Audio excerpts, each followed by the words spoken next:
Hi, I'm Callie. Hi, I'm Ashley. Hi, I'm Beth. And we are Shelf Care. Oh my gosh, I'm so excited. Me too. I'm so excited. Glad this finally made it out of the group chat, out of the book club. Yes. For sure. Book club to podcast. Super, super fun. So, what are you guys reading these days? That you're okay with admitting. Right. I've been reading Magnolia Parks. Yes. And I am on my to be read is the last one. I have yet to read it. What are you reading, Ashley?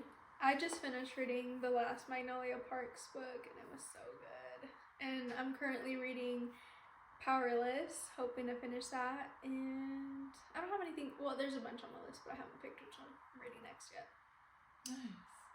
So you guys got me on Magnolia Parks. So I'm very lightly in the first book of Magnolia Parks, but then for work, because I work in women's healthcare, I'm reading a couple of nonfiction. So I'm reading Come Together by Emily Nagasaki. So she wrote the first book, Come As You Are. Oh, I started listening to that. It's so good. Every audiobook. person ever should read it. So I'm reading the second one. So the first one's all about like female sexuality, like being comfortable with that, and the second one is about like exploring sexuality with your partner, and it's so good. It's so empowering. I read it for work, and like basically read it as like, oh, I'll read this like for my patient, so I'll have it, and then I like actually ended up being for me. So that was really, really interesting. So I'm reading that, and then the Magnolia Parks, and then the book for our other book club. Nice. So yeah, that's what I'm reading. Yeah, I totally forgot to say that pretty much anything Abby Jimenez is going to come out with is on my to be read. Yes. Yeah. So I'm reading Just for the Summer right now for our book club. Yeah. That's my first Abby Jimenez, and I'm already hooked. Love her. I Really love good. her. She's so good. You gotta go back and read her other series. Yeah. That one is so good. I want to. I have Yours Truly. I just don't have the first one, Part of Your World. So that's for sure on the TBR list. My TBR is like a mile long. Oh, yeah. Yeah. Absolutely. Yeah. So, we're going to talk about Yeah. One Dark Window? That was our like kick it off book for this podcast. A solid one to start with. I think so too. What do you guys rate it? My rating was 4.5 to 5. I think 4.5. Okay. I rated it a 5 only because I feel like it was so different from the other fantasy books that I was like hooked immediately. I rated it a 4 because I feel like I'm the Simon of this group. For those of you that watch American Idol, I don't know. I'm really, really hard on books, and like for a book to be a 5 for me, it has to make me like feel emotions, which I have talked about before, not on this podcast because this is our first episode, but with you guys. And it was super entertaining. So like from an entertainment standpoint, yes, it was a 5 out of 5. But like emotionally, I didn't like feel anything. Yeah. It was super, super good though. So I rated it a 4 out of 5. But I still, I mean, it was really good. And like you said, it was so different. I like that it world built as you read versus like having to spend half the book world building and being like, what is going on? It was not such a like high fantasy that you like had no idea. It was all relatively normal things, except for there were some magical elements. And I thought the magical elements, we talked about this, were different than anything that I've typically read. Loved the cards. Yeah. I thought the cards were a great element. Yeah. I've never seen anything like that. No, me either. I wish we kind of knew more about them though. I would have loved to keep reading about like more of the Book of Elders before the story. Yes, like I would like a book of all like the old Book of Elders. I would like just that to read story. kind of like the Harry Potter series. She came out with the Tales of the Beatles Bard. Oh yeah. Like I would read the old Book of Elders for sure. Definitely. Yeah. So if y'all were gonna pick a card to use, what card would you use? Let me think. Oh, okay. So I have a list of cards. Do y'all want me to talk? Yeah. Through? Okay. Yeah. So I like it's got the like which card and the quantity and circulation. So it starts with a black horse and there's 12 of those, so that's the most. And that one makes you a master of combat. And then you've got the golden egg, which there's 11, so that's That one's Great Wealth. The Prophet, 10. Glimpses of the Future. The White Eagle, 9. That gives you courage. The Maiden, 8. Gives you great beauty. The Chalice, number 7. That turns into a liquid truth serum, which we read all about in the book. That one played a big role. The Well, there's 6 of those. That gives clear sight to recognize one's enemies. The Iron Gate, 5. Blissful serenity, no matter the struggle. The Scythe, 4. The power to control others. The Mirror, 3. Invisibility. But with that one, so that one, it also like lifts the world so you can see ghosts. So each of the cards have like a downside too, which you can and then the Nightmare, which allows you to speak into the mind of others, and then the Twin Alders, which is the power to commune with Blunder's ancient entity, the spirit of the wood, but nobody's ever seen that card. Oh, so that's kind of new information because I didn't say that in the book. Oh, did it not? It didn't. We can edit that out. We can edit that out if you want. Well, I mean, I don't think it's the biggest deal. I don't think it's a spoiler for the next book. I really don't. So that was, that's the cards in circulation. I do not want to go first because I don't know. I need to think about this for a I second. think I would pick the Nightmare card. I would go into other people's minds. Okay. See what's going on in there. It's always the quiet ones. I think that I would pick the Iron Gate. The Serenity, like, in whatever situation. So that, okay. I was mixing it with the Well. Yeah, the Well is to see your enemies, right? To know who your enemies are, which, that one's kind of cool too, but I think I would pick the Iron Gate. Yeah, I think that's what I would do. Yeah, because that can give you clarity in, like, tough situations and things like that. Yeah. I don't know. It would so depend for me, like, in this world, the golden egg sounds great. Yeah, like, great. Well, true. But like in Blunder, the black horse sound, literally anything else sounds great because you're in more of a self-defense situation. I don't know. Well, it sounds really good though because then you could probably buy some muscle. bodyguard. Then I wouldn't have to do it myself. Which card do y'all feel Is useless? is the most useless? I think the Maiden. The Maiden. Dude. Because, like, Yes. even in the book, like, everybody knew what she looked like before. Yeah. So it's kind of like, they know she did it. And Like, and I feel like it's almost like, it almost made me think about how sometimes people talk about plastic surgery, like, oh, like, she looks super good, but, like, she had work done. And it's like, oh, she looks super good, but she had, like, not that there's anything wrong with plastic surgery by any stretch of the But everybody imagination. knows. Yeah, and so I feel like that's kind of how the Maiden is. It's like, well, yeah, she's beautiful, but she's using the Maiden. But also, it hardens your heart. Yeah. So, like, you're going to be pretty, but you're going to be mean. Yeah. Which, I mean, I Well, guess okay. the price we pay, but... Yeah, which, are we doing spoilers for the book? okay, so from here on out, let's just do a little, like, rep of the book, Okay. and then we'll go into spoilers. So the whole premise, essentially, it's in this mythical place called Blunder. You've got these 12 Providence cards, which allow the user magic, but at a cost. You'll have to read the book to find out the cost of each one. But in addition to that magic, that's the only safe and legal magic. Other than that, there's this mist that can curse you with, they call it an infection. And so if you get infected from the mist, then technically the king and his people are supposed to kill you, is sort of the premise. And so any child that's infected gets taken away. And if you're parents of the child that harbors an infected child and you don't turn your own child in, which is super harsh, you die. And it's all super, super harsh. But there's ways you can be protected from the mist. But the whole basis of the story is your main character has been infected, but she's hid it. And she meets up with a group of rebels, and they're basically trying to cure the infection that comes from the mist. I think is the best way to say that without I think that was pretty good. That was a pretty good synopsis of it. It's a really good book. You should definitely give it a try. But now, let's get into some spoilers. Spoilers. Okay, so what did you guys think about Raven? He was an immediate yes for me because Yes. you give me an enemies to lovers, and they don't even really have to be enemies. They can have a slight disagreement, and I am in. I'm here for it. 100%. Tall, dark, and handsome, a little mysterious. He like, was so mysterious. let's hear it, though. you I was know? here for Yeah. it. But The fact you that picture he him? pulled a knife on her, Yeah. their first interaction, Absolutely. immediately yes. It never Absolutely. crossed my mind that was gonna be him. no, Like, me either. Yeah, not I completely initially. forgot about it after she went to the castle.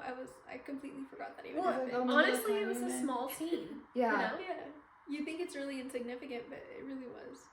Yeah, because she had me, I thought whoever pulled a knife on her was a bad guy. Yeah, I thought they were just trying to steal some cards. He did soften on me a little bit. Like, I was like, where's that Raven that pulled a knife? Like, I could have used a Yes. little bit more of him as Yeah. we went. Also, my one thing with Raven, my red flag, it just gave me the ick immediately. His messy room.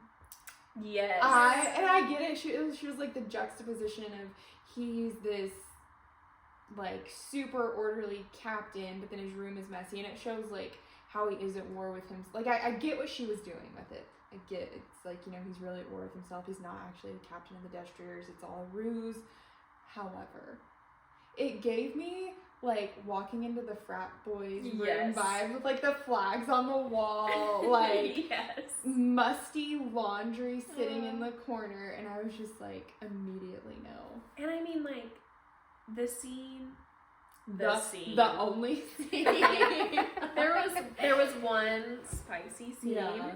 and they ended up on the floor with his laundry. And I was just like, huh. I didn't like that they ended up on the floor. Yeah. I thought that was weird. I'm like, how though? It Like, was when a did he messy get her room. on the floor? Yeah. But my thing is, I'd be like, well, I don't really. The mood's gone when, you know, the soiled underwear is next to me. Dude, the mood it would have been gone for me the minute we walked into that messy room. Like, no. Yeah, I Immediately get that. no. The way she talks about his nose. Okay. That part was very weird. I didn't know how to feel about it because I was like, I'm attracted to him, but am I? Like, why does she keep saying that? The hooked nose is how she Yeah. described it. Yeah, and the thing is, she describes the other guys so attractively. Yeah. Tan skin, emerald eyes. I mean, she really goes for it. And then she just, like, settles on his hooked nose. I was like, okay. And it's like more than one time. She brings it up like 3 times. Yeah. Yeah. So, I mean, it must be really hooked. Have you guys seen The Muppets? Did y'all watch The Muppets as a child? Yes. I'm about to show you guys. Do you know who Gonzo is? The Gonzo Muppet, when he's like got like that. Okay, the minute she said hooked nose, it was like Gonzo Muppet immediately. Like that is what That's so unattractive. immediately came. And I was like, you mean this guy looks like a Muppet and he's got a messy room? All right, yeah. Okay. No. So, my thing is, I pictured Loki from Yeah. the Avengers. That just Okay. ruins it. Yeah, I you know, did like, not picture Pale, that. dark hair, hooked nose. I mean, look him up. Yeah. Yeah. Yeah. I could see that. I don't know. Some of that was just like, okay, whatever. Also, like you said, she talked about like how attractive Hoth and Elm were. Yeah. Did you guys? Was it just me? Have I just read too many Sarah J. Maas books, or was she kind of vibing with Elm a little bit, I feel like. or was I just vibing with Elm? So You might I have think been I a was bit. vibing with Elm Yeah. because he stayed spicy the whole time. He stayed Yeah. on it. I mean, he distrusted her, and there was no like epiphany for him to like. Then he was like just in love with her, which I mean, he wasn't supposed to be in love with her, but Right. you know what I Yeah. mean.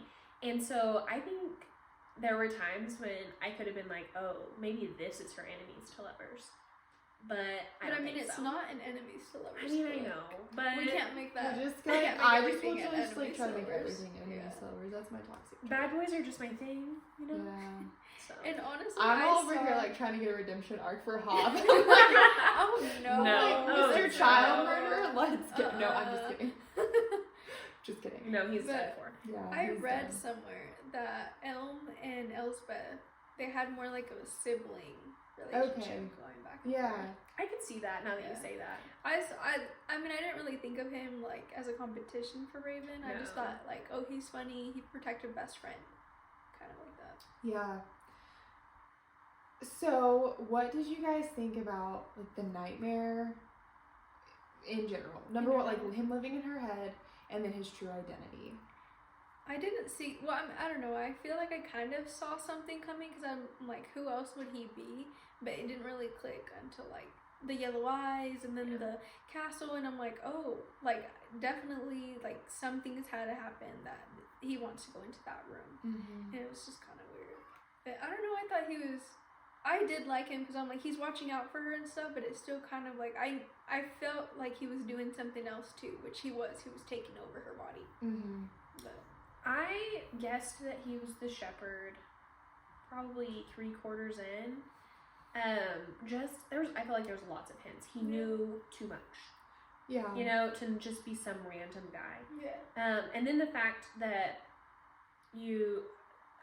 when I found out that it was a shepherd and she took his soul from the card, I was like, oh, something's happening here. Like, I feel like something's happening here. And so I felt like he was a good guy, but also I knew there was going to be like a bad angle to him. Which he kept saying, let me out. Was that her dream? No, I think she was awake when he said. But I think he was saying that whenever like she was in a situation and he would be like, let me out, so he could take control and like do what he does. Yeah, that makes sense. Do y'all think overall, do y'all think he's evil, or do you think like he's a solution to the problem? I think he's a solution. Yeah. I think I would be very surprised if he was like if he just came back to cause problems. And he did agree to help them. Yeah. Like, he agreed to help them find the cards even if Elspeth wasn't there. Yeah. But what do you guys think about the ending and how he said she can't come right now, she's resting? I mean, obviously, like, they're gonna get her back. Like, so I have a theory, and I haven't read the second book yet, and I know it's out, but I have a theory. So I think the whole point. Okay, let's rewind. Raven's gift from the magic. Sorry, Beth's cat is like in my lap, and I feel chosen right now. This cat doesn't really like a lot of people, so I feel very special, and her like tail is just in my face. But okay, so Raven's gift is that he nullifies the card's power, and he nullifies a power or another card every year that he has been cursed. What I noticed with like the whole point of that spicy scene, I mean, yeah, she was trying to like throw us some spice, but there was a comment in there, and I wish I had highlighted it, but she basically said something about like how the nightmare had been more quiet than she had ever, or like something like that. When he spoke again, she was like, oh, I almost forgot that he was here because he'd been quiet. I think somehow like Raven's power is going to nullify the nightmare's hold on her eventually, or that's going to come into play, and that's why because I was just like, whenever that whole spicy scene was happening, I was like, is the nightmare, or are we about to get like a commentary from the nightmare? And he was silent the whole time, and I don't think that was, like when they were kissing, he wasn't like, oh, like he never butted in, and I think that was on purpose. That felt very intentional. Yeah, because anytime she was having conversations, she was listening to somebody talk. I mean, a lot of the time he was complaining about how insufferable it was. So I do think that was definitely intentional. Yeah. So what did we think about Emery? So I have so many thoughts about Emery. I felt guilty. So that was some of the, like, whenever their first interaction, I was like, ew. I was like, this guy's gross, this guy gives me the ick. And then, like, to find out that he was sick and infected. Like, when Raven pushed him down the stairs, I was like, yes, go Raven. Yeah. And then to find out he was sick and infected, and then I felt, like, so guilty for how I originally felt about him, which I was like, that's good writing. And then also, like, when she kind of used Emery to, like, see the nightmare, I felt gross about that. I did not like that. Which she did especially, too, but yeah, she did feel gross, but especially like it took such a toll on him. Like he was bawling yeah. because he was seeing basically a bleak future, you know. Yeah. And then when he said, "Don't worry, I'll forget about it tomorrow," I just felt so bad. I just want him to be okay. And the fact that his uncle was plotting to kill him. So, I don't know if I missed something, but there's like all these infected people, right? Yeah. And the uncle's like, no, my nephew. Like, that's for sure the That's one I'm the one gonna I'm sacrifice. Yeah, and they say it's a mercy sacrifice. I'm like, if it heals it, I don't know. What are your thoughts, Ashley? I don't know. I feel really contradicted with the king because he's doing so well. His whole thing is to collect all the cards and get rid of the mist, but I feel like he's causing more trouble than anything. And it just feels so bad that he's making them keep Emery in the castle away from his family and to kill him when he's literally searching for all these infected kids and people and he kills them. So I'm like, why can't he just keep one of those to kill instead of his family? Which, not that I support child murder of any Yeah. But okay, so But I in have, the book. I have a couple theories. I think when you collect the deck, I think you have options on what to do with it. So I think either you can like restore the order, like cure the infection, or I think it'll make you like super, super powerful or something. Like I think there's a twist to it. And I think the king wants it for more sinister reasons. Like I don't think the king truly cares about curing the infection because he really, I don't know, just as evil as Hoth is, and we didn't really get a ton on the king either, but I just think there's more To him. or they would be working together. Well, they really focused on how evil Hoth was. Yeah. And I feel like, I mean, you can be evil and your dad not be evil, but That's a learned behavior. you know, and then the fact that he hates the infected so much, I just feel like he got that from somebody. Mhm. So There's more to that. I think story. that in the second book, we're going to see more of the king's intentions. I'm excited to just see because I feel like what if it's like a plot twist and the king is infected? Oh. Like maybe that's why we don't know so much about. I don't know. That's just a theory I have. And it does seem like Hoth and Raven call the shots. Yeah. For sure. So that could be, I mean, a little bit of a, Why he's like hiding. yeah, a little bit of a Lord of the Rings moment. And the wife is the wife dead? The queen? I can't remember. I've heard nothing about her. I don't think she Yeah. was important to the story at Okay. all. I don't remember them ever talking about her. But definitely, that's interesting. Yeah, I don't know. It would be really cool because Yeah. the next book it's called Two Twisted Crowns. So I'm like, it has to do something with like I haven't read anything about it, but it has to do something with the family for sure. Didn't the king's family take the throne from the Shepherd King? Sorry, not Yes. Shepherd King. So the first Rowan. It's Roman or Rowan? No, the Rowans are who took. Yes. He was the like king. the captain. Right. He was the captain of the guard from the But Shepherd King. They made it seem like the Shepherd King's line was the Use, Yes. which would be Raven. Yeah. So I think it's going to be a power struggle, which they were setting us up for with the Chalice, between Raven and Hoth. And I think Raven comes out as king. But do you remember how Emery said that he had a theory that Raven's family is originally descended from the Shadow King, like directly? The Shepherd Yeah. King? Mm-hmm. For sure. Yeah, I definitely think that that's where the Twisted Crowns is going to come from. for sure. And That would be pretty cool. I don't know. I don't know how it's going to go down. Is there going to be like a battle? Is there going to be just like a shift of power? Like what? I don't know how that's going to happen. I don't know. I don't know, honestly. I can't think of any. There hasn't been really much like battling going on. Mm-mm. Yeah. What did you guys think about the trees being like the royalty, like family house? I thought that was names? pretty cool. I like that I thought part. that was interesting. I liked how they wore dresses and then each had like their little picture of the tree. Oh Yeah. yeah, for sure. What did you guys think about the gender roles in this book? I don't know. I mean, it does really seem like really in the olden times. I kind of wish we would have gotten more of what the the women do, because I mean it doesn't really say other than like house stuff, but Except not really for because they're rich. The woman in the guard. Or Yeah. the woman, Yeah. That's what I kind of liked about it. It was Raven's like sister. it was like old, like almost like felt set in medieval times. Yeah. But I felt like there wasn't this power struggle of like men or like, Yeah. and I felt like also the other things you see is like this whole, almost like the whole purity thing, like, and I felt like that wasn't there. It was just all like, Yeah. everybody was equal, which I thought was fresh for that time. Do y'all think that Elspeth's dad is good? I think so.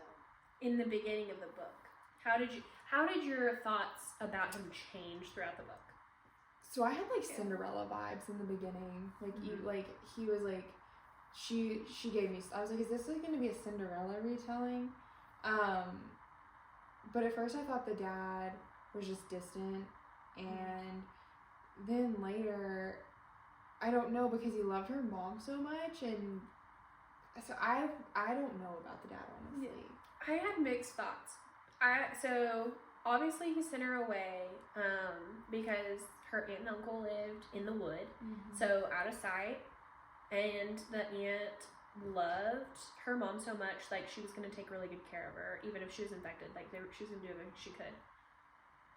But I couldn't decide if he reached out after she got better and wanted her to come to the house more, and she declined because of her stepmother, or if he had just started reaching out like this year, the year before. So I wasn't super for sure about him. At first I was kind of like, what kind of man lets his wife now treat her stepdaughter, or like, you know, his daughter, the way that she treats him, or she treats her. So I don't know. I had mixed feelings. I don't know how I feel about him. I thought he was weird because obviously he kind of just like ditched her and moved on with his new family. But by the end, I was like, okay, he's not that bad, because he didn't turn her in, and He gave her the well card. He gave her the well card, which honestly I didn't think that she was just gonna get like super easily. Yeah. I didn't think that he was gonna do that. He was like, So that this was is nice. you know, this is Yeah. yours to give to But- your husband. And you kind of got to see a little bit about his opinion about the king, saying that he was kind of a jerk or something. Yeah. Because he was just listening to him and how they had a conversation. He was just like over the king. And actually, I take back what I said about the well card. So he said that she could give it to her husband or she could keep it for herself. Yeah. And I did appreciate that. So I did like that part. What did you think about her uncle though? ugh, weasel. Gross. Yeah. I think that he was on a search for power, and he would do anything to get it. Just the fact that he knew that Hoth was a bad guy, and he still pretty much sold his daughter. Well, I'll even say traded his daughter for wealth and, you know, a place in the kingdom, and then sent his wife and other kids back home while he got to live in the kingdom with his daughter and the court.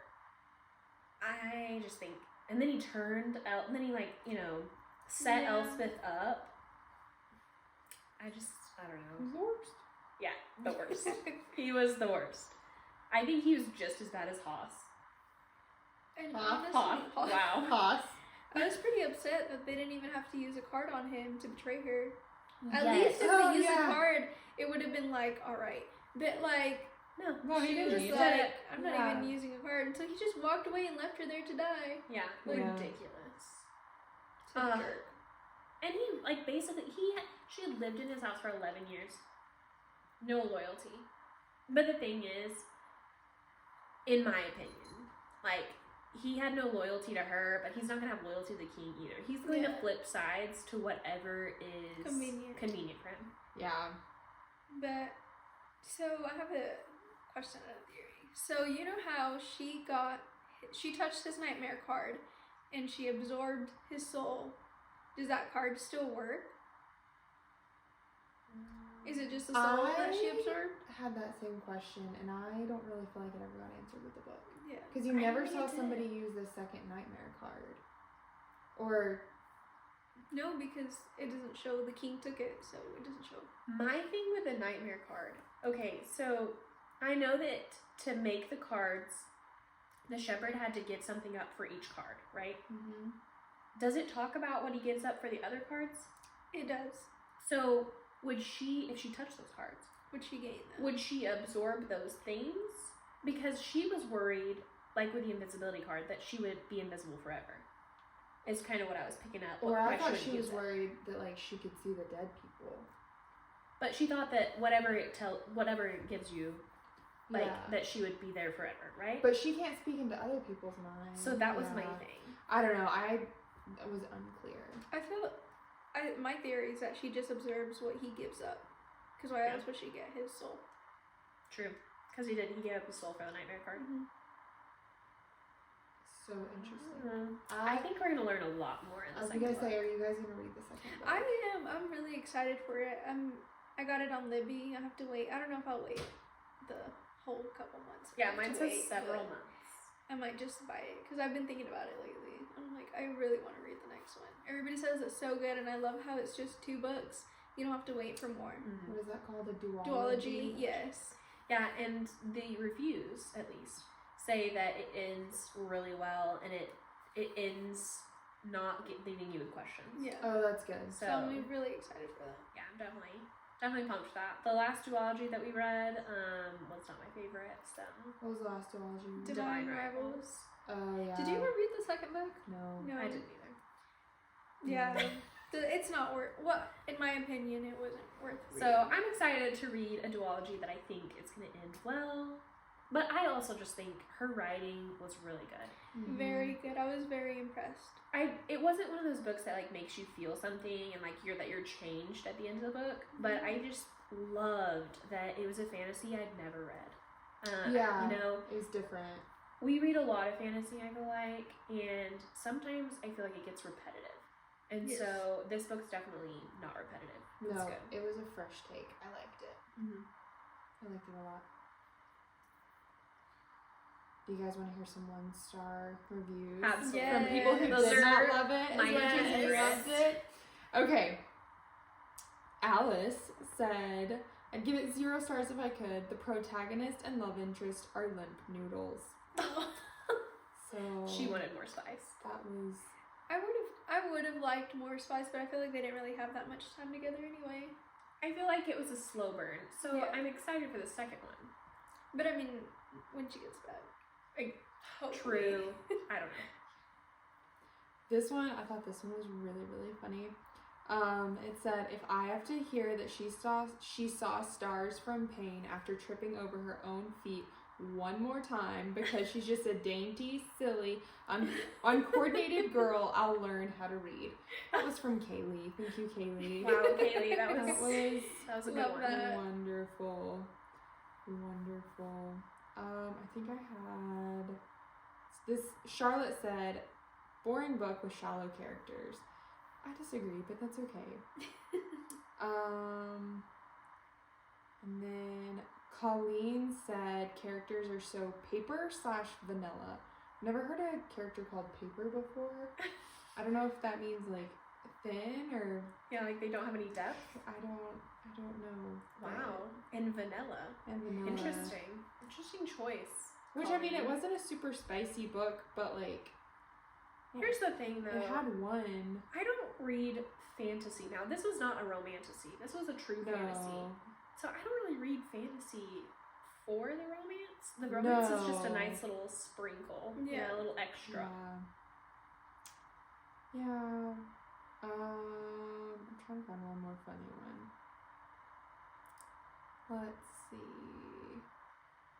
The main character is uninteresting, unlikable, and all the relationships I should have cared about were just meh. Thank you, Agnes. Agnes. Alright. I love that. So, I mean, I disagree with all those 1-star reviews, but 1-star reviews are always hilarious. They're always good to read. So, I like the ones that, like, they didn't even read the book. and they're like, I didn't read this book, Yeah. but 1 Well, star. and a lot of those 1 stars were like they didn't finish it, which whatever. Overall, this has a 4.32 star rating Which is on pretty Goodreads, good. Yeah, which I feel is really good. So that's pretty accurate, honestly. yeah, I thought that was pretty spot on. Yeah, for average. Mhm. But Mhm. so, would you? So we said we'd read the second book. Would you Yes. read something else by this author? I would. I would. Yes. Yeah, especially something she wrote after this. Like, because I sometimes feel like authors' earlier works aren't as good, but then Yeah. they're later. So I would read something she wrote after. Yeah. Like, I wouldn't read anything J.K. Rowling wrote before Harry Potter. Yeah. I don't know, The Cursed Child was really bad though. So maybe I wouldn't read anything she wrote after. I don't know. And like Rebecca Yarros has some books out there, and I'm like, I don't know that I would Yes. read. I think that I don't- she got famous for Fourth Ring for a reason. Yeah. You know? And that's okay. Yeah. So, Okay. I wasn't like the perfect nurse when I first started, and I feel like I'm better now. So you gotta, yeah. you gotta try. I was safe though. Did abide by HIPAA. Yes, I did. I'm just gonna Yeah. throw it out there. I Not like that. So funny for legal reasons. For legal reasons, I did abide by all the rules. Yeah. So for our next book, we are going to read Magnolia Parks. Magnolia I'm Parks. so excited. I am not very far into it, and I'm already obsessed. So I cannot wait to talk about this book. I have so many thoughts, so many emotions. It's gonna get even So worse. It's gonna be Things. such a good video. I'm so excited. Yeah, I'm excited. So stay tuned for some Magnolia Parks because I feel like there's not many people talking about it. Yeah. No, there I'm really isn't. excited. We've to got talk about thoughts. it. Yes, there really Yeah. should be more people talking about it. Absolutely. So All right. we'll see you guys next time. See you next time.